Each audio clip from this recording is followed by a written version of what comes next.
Hello everyone, this is doctor Monisha and welcome back to my channel self learning. Journal paper जो UGC NET का है उसकी continuously preparation हो रही है।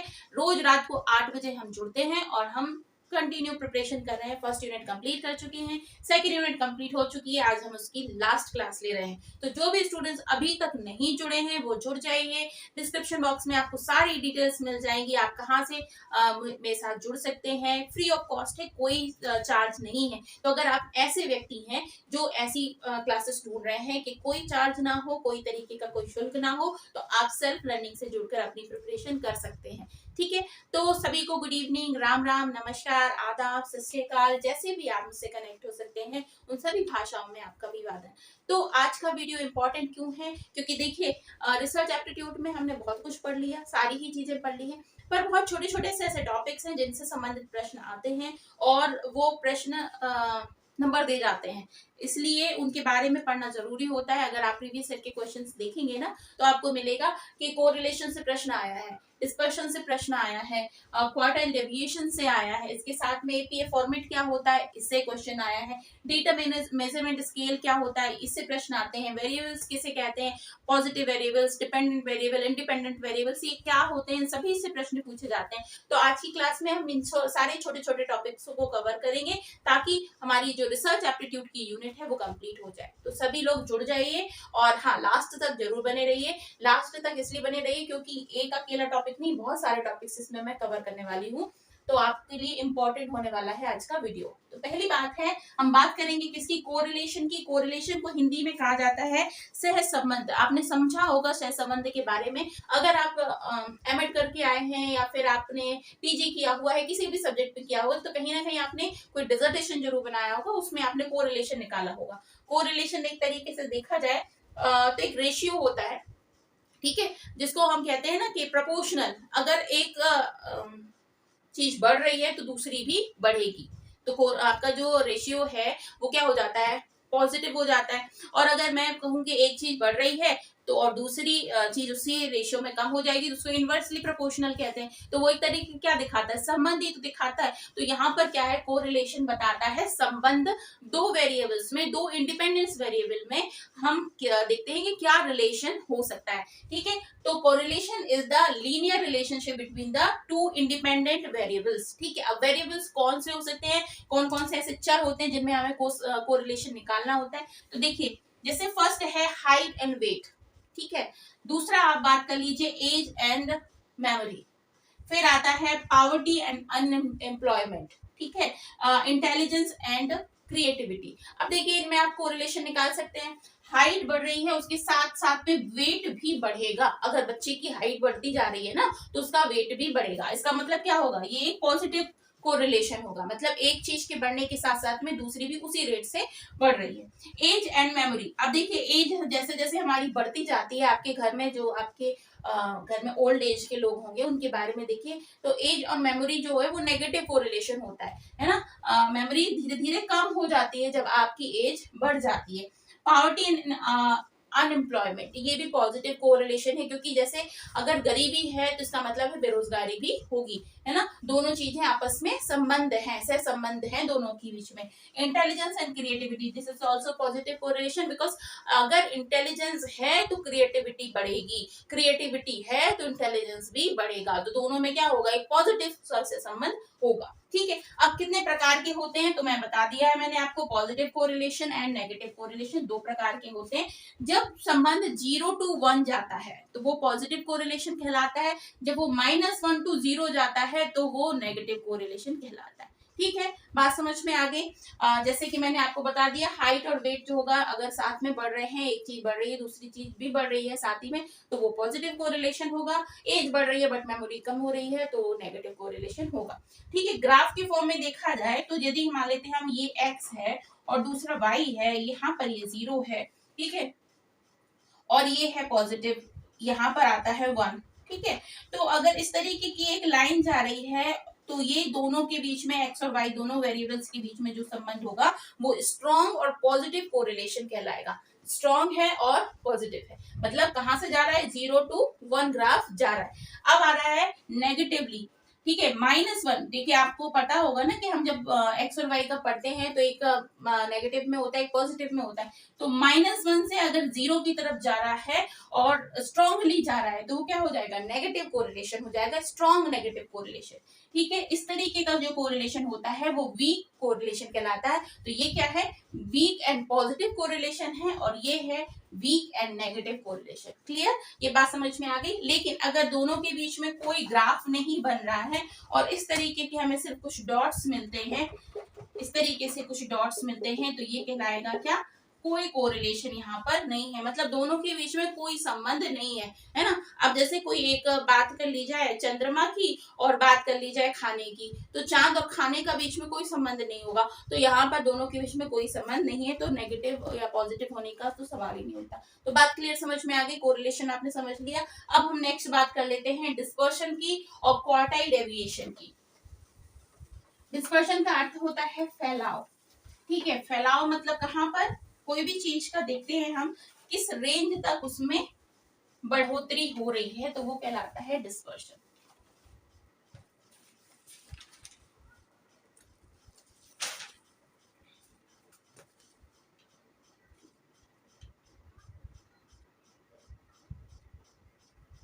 ठीक है, डिस्पर्शन में क्या देखते हैं, फैलाव देखते हैं, जिसमें हम बात करते हैं highest and lowest value, highest value और लोएस्ट वैल्यू के बीच में फैलाव देखते हैं। यदि मान लेते हैं कोई भी क्लास है, एक क्लास है और उस क्लास में बहुत सारे बच्चे पढ़ते हैं, मतलब 40 स्टूडेंट्स हैं जो पढ़ रहे हैं, और वो पढ़ रहे हैं, तो यहाँ पर जो मिनिमम बच्चे की जो रिजल्ट आई है वो रिजल्ट है 33%।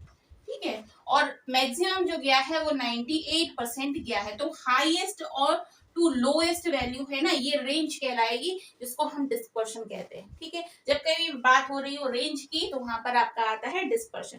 ठीक है, अब ये कैसे निकाला जाता है, highest to highest and lowest, और कोफिशिएंट ऑफ रेंज निकाला जाता है highest minus lowest divided by highest plus lowest. ठीक है, इन दोनों के बीच में जो कोफिशिएंट होता है उसको निकालने के लिए जो फॉर्मूला होता है वो क्या होता है, हाईएस्ट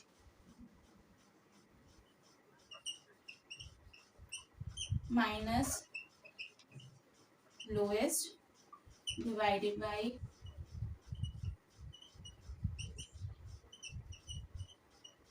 ठीक है, ये हो जाता है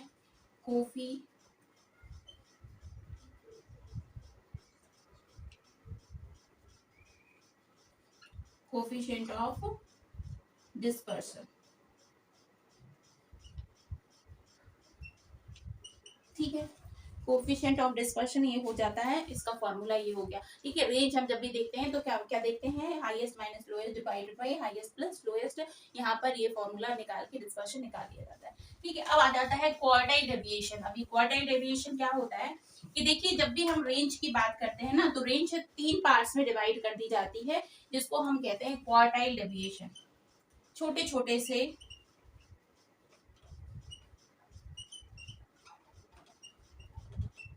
ठीक है, क्वार्टाइल डेविएशन में क्या आता है, Q1 Q2 और Q3। ये Q2 क्या होता है, जस्ट लाइक मीडियन। यहाँ पर हम जब मीडियन बात निकालते हैं तो ये क्या होता है, एक Q2 एक तरीके से मीडियन का काम करता है। ठीक है, हाँ, Q1 हो जाती है आपकी लोअर रेंज और Q3 हो जाती है आपकी अपर रेंज। सपोज करते हैं अगर हम इस तरीके से किसी ग्राफ की बात कर लेते हैं, ठीक है, तो भाई ये हो गया, जो बात कर रहे हैं ना, ये हो गया Q2 जो कि मिड पॉइंट है, जो हाईएस्ट रेंज बता रहा है। ये हो जाएगा इसका लोएस्ट, जिसको Q1 से दिखाते हैं। ये उसका और हाईएस्ट बात हो जाती है Q3। मतलब ये हो जाएगा, जिस चीज की भी हम यहाँ पर बात कर रहे हैं, इसकी रेंज कहाँ से कहाँ तक के लिए जा रही है, ये रेंज इसकी जा रही है ना। तो ये क्वार्टाइल के द्वारा हम समझा सकते हैं किस प्रकार से होगा। ये भी 25% होगा, ये भी 25% होगा, है ना। 0 से देखा जाए तो ये टोटल मिला के 75% हो जाएगा, है ना। यहाँ पर मेड वाली स्थिति आ जाती है, तो इसको कहते हैं Q2। ठीक है, तो difference between the Q3 and Q1 is called the quartile range. यहाँ से Q3 से Q1 के बीच में जो डिफरेंस होता है उसको कहा जाता है क्वार्टाइल रेंज। क्लियर, यहाँ पर शो कैसे करते हैं इसको, माइनस सिग्मा ठीक है, ये हो जाता है प्लस सिग्मा, इसके बाद में ये -2 सिग्मा हो जाता है, और आगे जाता है तो +2 सिग्मा हो जाता है। ठीक है, तो ये हो गया आपका क्वार्टाइल डेविएशन, जिसके बारे में इसको लॉरेंज कर्व के नाम से जाना जाता है। जो ये कर्व है जिसके माध्यम से इसको समझाया जा रहा है, इसको लॉरेंज कर्व कहा जाता है। इसके बारे में जब हम और भी ज्यादा जैसे डिटेल्स में जब रिसर्च वाला पोर्शन पढ़ते हैं और उसमें स्टैटिक्स वाला पोर्शन पढ़ते हैं तो बहुत डिटेल में जाना पड़ता है, बट जनरल पेपर में आपको यही चीजें जाननी है कि क्वार्टाइल डेविएशन किस लिए निकाला जाता है, इसमें Q1 क्या होता है, Q2 क्या होता है, Q3 क्या होता है, इन दोनों के बीच में अगर रेंज निकालना है तो कैसे निकाली जा सकती है, Q3 - Q1 से निकाली जा सकती है। इस called the quartile range, range कहा जाता है इसको। ठीक है, और ये जो बात है माइनस सिग्मा से प्लस सिग्मा के बीच की जो डिस्टेंस होती है ये क्वार्टाइल रेंज कहलाती है। ठीक है, तो ये छोटी छोटी सी बातें हैं जिनके बारे में प्रश्न अक्सर पूछे जाते हैं, तो ये आपको पता होनी चाहिए। आगे हमारी बात आ जाती है एपीए फॉर्मेट की। तो कितने स्टूडेंट्स हैं जो एपीए फॉर्मेट के बारे में जानते हैं? मुझे कमेंट सेक्शन में जब तक आप बताइए कि आप जानते हैं एपीए फॉर्मेट क्या होता है।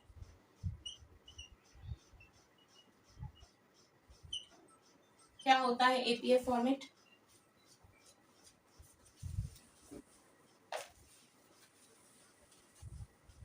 जब भी हम रिसर्च लिखते हैं या फिर डिसर्टेशन लिखते हैं तो एक फॉर्मेट को फॉलो किया जाता है जिसको एपीए फॉर्मेट कहा जाता है, जो कि है अमेरिकन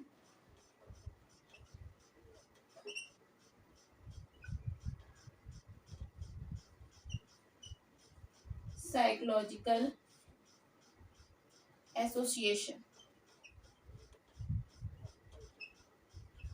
एसोसिएशन इसको कहा जाता है एपीए। ठीक है, अब ये एक फॉर्मेट है जो कि बताता है कि आपको अपनी जो थीसिस है वो किस फॉर्म में लिखनी है, किस तरीके से आपको लिखने का जो टर्म है वो यूज करना है, कैसे आपको बिब्लियोग्राफी लिखनी है, कैसे आपको रेफरेंस जो है वो लिखना है, कैसे आपको फुटनोट्स देने हैं, किस तरीके से आपको कोई डेफिनेशन कोट करनी है, किस तरीके से आपको नीचे बताना है, साइटेशंस आपको बताने हैं। तो ये सारी चीजें हैं जिसको फॉर्मेट का इस्तेमाल करके आपको अपनी रिसर्च को लिखना होता है ना। जैसे कि APA reference page citation should include the author name, title, work, publication information. ठीक है, अब जैसे मैं आपको एग्जांपल के फॉर्म में बता दूं, जब हम कुछ लिखते हैं, सपोज मैंने कोई थीसिस के लिए ये 10 लाइन लिखी है ना, और 10 लाइन में से कोई एक पॉइंट पर मैंने एक कोटेशन यूज करी जो किसी के द्वारा कही गई थी। ठीक है, तो मैं क्या करूंगी, यहाँ पर उसके ऊपर एक, जैसे हम हाइपर लिंक नहीं देते हैं, इस तरीके से एक लिख दूंगी, और यहाँ पर जब फुटनोट्स होंगे ना तो एक लिख कर मैं उस जो डेफिनेशन जिसने भी दी है उसके बारे में डिटेल में लिखूंगी। कैसे लिखूंगी डिटेल में? सबसे पहले उसका नाम, जैसे मान लेते हैं कोई पोलैंड है और उनका डी से नाम शुरू होता है, पोलैंड डी। इसके बाद में कब उन्होंने दी, जैसे मान लेते हैं 1998 में उन्होंने दी इस डेफिनेशन को, अक्टूबर था,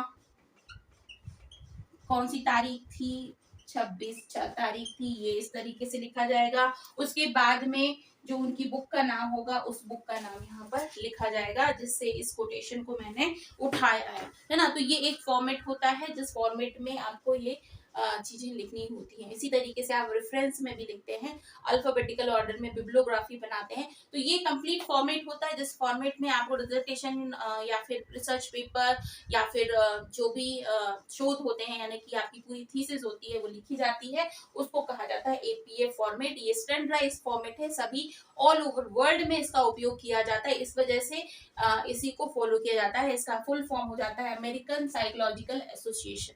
ठीक है, तो एपीए फॉर्मेट हो गया। अब इसके बाद में हम कर लेते हैं types of data measurement scale.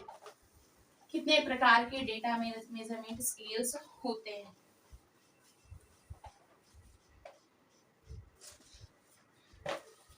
Data measurement scale है ना, यहाँ से लिखते थे। फर्स्ट जो होगा उसको कहा जाता है नॉमिनल स्केल, नॉमिनल स्केल। दूसरा होता है उसको कहते हैं ऑर्डिनल स्केल। तीसरा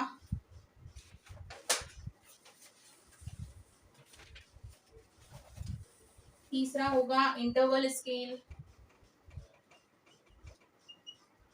इंटरवल स्केल। फिर आता है चौथा रेशियो स्केल।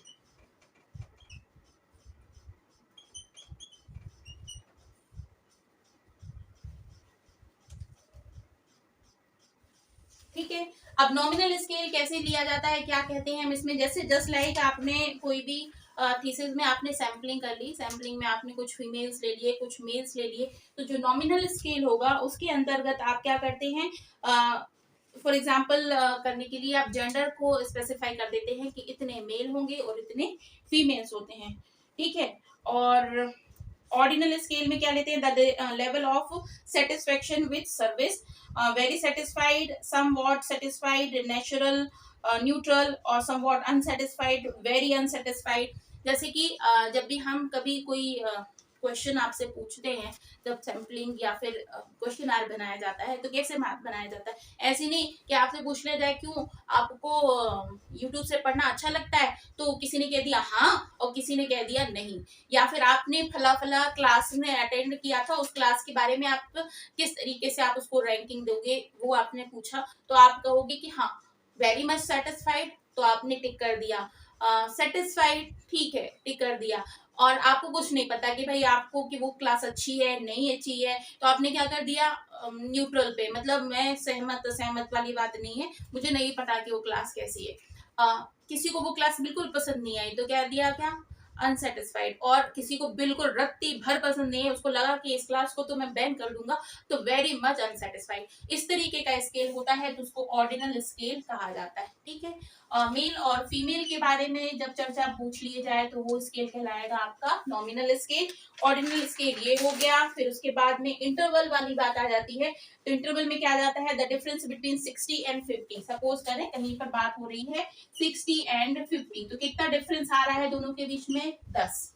इसी तरीके से हम डिवाइड कर लेंगे 80 एंड 90 या फिर 80 एंड 70, तो कितना डिफरेंस आ रहा है, 10। तो यहाँ पर इस तरीके से जब अरेंज करके हम डिफरेंस निकाल लेते हैं तो वो डिग्री के फॉर्म में आ जाता है, 10 डिग्री का डिफरेंस यहाँ पर है, उसको कहा जाएगा इंटरवल स्केल। फिर आ जाता है रेशियो स्केल, जिसमें आपको रेशियो बताने होते हैं, जैसे कि 10% से 30% रेशियो जा रहा है, ऊपर की तरफ जा रहा है, नीचे की तरफ जा रहा है ना, तो वो रेशियो स्केल हो जाता है।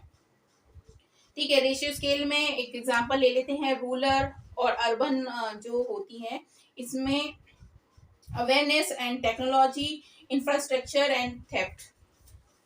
ठीक है, आपने रेशियो स्केल में एक कोई बात कर ली, अर्बन, अर्बन मतलब शहरी इलाके, और उसके बाद में रूरल मतलब कि गांव और ग्रामीण इलाके, है ना। अब यहाँ पर किसी तरीके के इंफ्रास्ट्रक्चर के बारे में या फिर अवेयरनेस ऑफ टेक्नोलॉजी के बारे में बात कर रहे हैं, तो यहाँ पर रेशियो मिलता है, अर्बन में रेशियो मिल जाता है अवेयरनेस एंड टेक्नोलॉजी के में 2:1, और यहाँ पर मिल जाता है क्या, 10:1। मतलब कितना है रेशियो, 10 में से एक किसी व्यक्ति को सारी चीजें पता है, अवेयरनेस, और यहाँ पे अर्बन में 2:1 है, हर दूसरे में से पहले को क्या है, पता है कि अवेयरनेस क्या है, किस तरीके से टेक्नोलॉजी बढ़ रही है उसके बारे में पता है ना। तो कोई भी फील्ड हो रहा है तो रेशियो ले लिया जाएगा, तो वहां पर रेशियो फील्ड में ये वाला स्केल काम करता है, रेशियो स्केल। क्लियर, बात समझ में आ गई। तो नॉमिनल स्केल जब मेल और फीमेल के बारे में बात की जाए, ऑर्डिनल स्केल में तो satisfied, not satisfied, unsatisfied, neutral, very much satisfied, इस तरीके से लिया जाए। इंटरवल बता ही दिया, रेशियो मैंने बता ही दिया, तो ये हो जाते हैं आपके स्केल्स, है ना। तो क्लियर हुआ, नहीं हुआ हो तो फिर से मुझसे पूछ सकते हैं, मैं बता दूंगी। नेक्स्ट और कुछ बचता है जो थोड़ा बहुत आपका, वो क्या है, जैसे कि कुछ छोटे छोटे से पार्ट हैं, जैसे वेरिएबल्स के बारे में पूछा जाता है कि भाई वेरिएबल्स कितने प्रकार के होते हैं। तो वेरिएबल्स में देखिए पहली बात आ जाती है इंडिपेंडेंस वेरिएबल,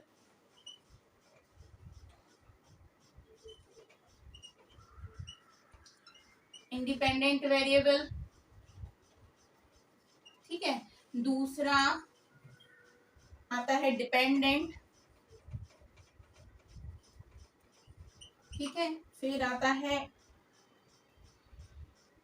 दोनों में फर्क क्या होता है, इंडिपेंडेंट वेरिएबल्स कौन से होते हैं, जो कि स्वतंत्र चर होते हैं। इंडिपेंडेंट वेरिएबल कौन होंगे, जो स्वतंत्र होंगे, जैसे कि शिक्षक है, अगर हम शिक्षा की बात करते हैं कि अगर शिक्षण टीचिंग लर्निंग प्रोसेस हो रही है तो जो टीचर होगा वो एक तरीके से इंडिपेंडेंट वेरिएबल होगा, और जो स्टूडेंट होंगे वो कौन से वेरिएबल्स होंगे, डिपेंडेंट वेरिएबल के अंतर्गत आएंगे। ठीक है। और कुछ बच रहा है क्या इसमें? मेन मोड मीडियन भी होता है। मेन मोड मीडियन को जब पढ़ेंगे, जब हम स्टैटिक्स वाला पोर्शन पढ़ेंगे, क्योंकि उसमें फिर आपको पूरी स्टैटिक्स मुझे समझानी पड़ेगी, है ना, तो उस पोर्शन में पढ़ेंगे। तो ये क्लास इंपॉर्टेंट थी क्योंकि इसमें बहुत सारे ऐसे छोटे छोटे से स्टैटिकल पार्ट्स हैं जो कि एग्जाम में पूछे जाते हैं। और आई होप कि आपको ये क्लास अच्छी लगी होगी। अच्छी लगी हो तो लाइक जरूर कर देना और दूसरों तक शेयर जरूर करना, क्योंकि मुझे ऐसा लगता है कि एक साथ ये सारी चीजें नहीं कहीं पर आपको मिलेंगी। तो जो भी स्टूडेंट्स इससे बेनिफिट लेना चाहते हैं वो ले लें। और टेलीग्राम चैनल से बहुत सारे स्टूडेंट्स हैं जो कह रहे हैं कि आप मेरे टेलीग्राम चैनल से नहीं जुड़ पा रहे हैं। तो टेलीग्राम में जुड़ने के लिए आपको कुछ नहीं करना है। जो लिंक यहाँ पे मैं देती हूँ ना नीचे डिस्क्रिप्शन बॉक्स में, उस आप टेलीग्राम चैनल का ऐप अपने मोबाइल में डाउनलोड कर लीजिए और उस लिंक को क्लिक कर दीजिए, तो आपको सेल्फ लर्निंग के पेज को मिल जाएगा। वहां पर आप जाके मुझे सब्सक्राइब कर लीजिए। बस इतना सा काम है। फिर भी अगर नहीं आपको मिल रहा है तो आप मुझे व्हाट्सएप जो नंबर है उस नंबर पर मुझे मैसेज कर दीजिए, और उस नंबर पे मैं फिर आपको इंडिविजुअल लिंक प्रोवाइड कर दूंगी। उस लिंक को आप मुझे में जाकर आप टेलीग्राम से जुड़ सकते हैं। थोड़ा सा तो एफर्ट लगाना पड़ेगा ना टेलीग्राम से जुड़ने के लिए भी, और क्योंकि आपको ये सब कुछ चाहिए है, लिखित चाहिए है, नोट्स चाहिए है, तो मिलेगा आपको तभी जब आप टेलीग्राम से जुड़ जाएंगे, क्योंकि और किस माध्यम से मैं आपसे के साथ शेयर करूँ। ठीक है। तो अच्छी लगी हो क्लास, करते हैं यहाँ पर फिनिश। अगर अच्छी लग रही है तो लाइक जरूर करना, शेयर करना अपने फ्रेंड्स के साथ में, और चैनल को जरूर सब्सक्राइब कर लेना। और हर एक स्टूडेंट जो मेरे इस क्लास से जुड़ा हुआ है वो अपने साथ कम से कम 4 या 5 लोगों को और सब्सक्राइब करवाए, ताकि ये हमारा जो एक मुहिम चली है वो बढ़ती जाए, लोग हमसे जुड़ते जाए। ठीक है। तो करें यहाँ इस क्लास को खत्म। 9 बजे की क्लास में फिर से आ जाइएगा जो भी एजुकेशन के स्टूडेंट है। आज हम उसके जो कल हमने पढ़ा था उसके आगे वाली थ्योरी को पढ़ने वाले हैं। तो तब तक के लिए अपना बहुत ख्याल रखिए। Bye bye.